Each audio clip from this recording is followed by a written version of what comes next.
This is my beloved Son, hear him. In Mark 9:2-13, Jesus reveals his greatness to Peter, James, and John in a most incredible way. It reads, "And after 6 days, 6,000 years, 2 Peter 3:8, Jesus taketh with him Peter, the church, and James and John, and leadeth them up into a high mountain apart by themselves.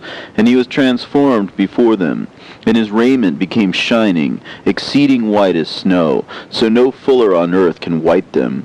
His absolute purity and innocence are indicated here.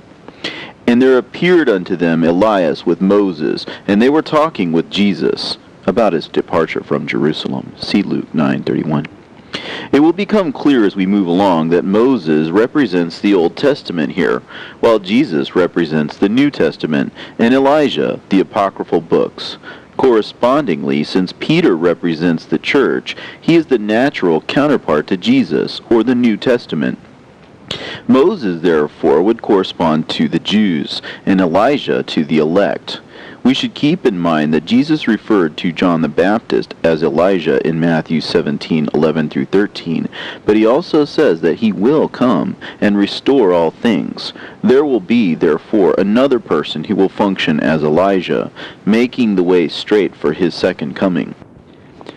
Picking up in verse 3, we read, "And Peter, the church, answered and said to Jesus, Master, it is good for us to be here, and let us make 3 tabernacles, one for thee, and one for Moses, and one for Elias. That is, let's have separate assemblies, one for the Christians, one for the Jews, and one for the elect." For he knew not what to say, for they were sore afraid.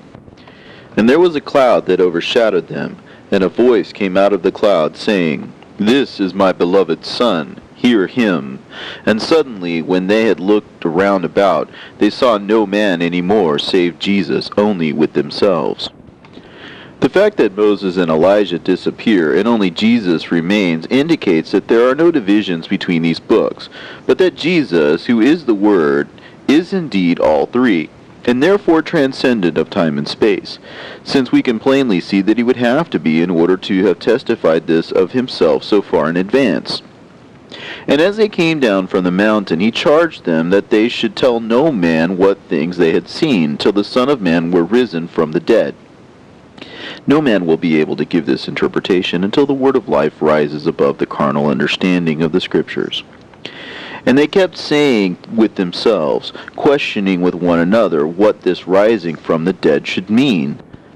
And they asked him, saying, Why say the scribes that Elias must come first? And he answered and told them, Elias verily cometh first, and restoreth all things. The one that will restore all things will be Elijah. But what will he restore? John 16:12-13 says, I, Jesus, have many things to say to you, but ye cannot bear them now. Howbeit when he, the Spirit of truth, is come, he will guide you into all truth, and he will show you things to come. He will restore the things that Jesus had to say to us that we were not then ready for. He will restore what we rejected. In other words, the Apocrypha. And how is it written of the Son of Man, that he must suffer many things and be set at naught? But I say to you that Elias is indeed come, and they have done unto him whatsoever they wanted, as it is written of him.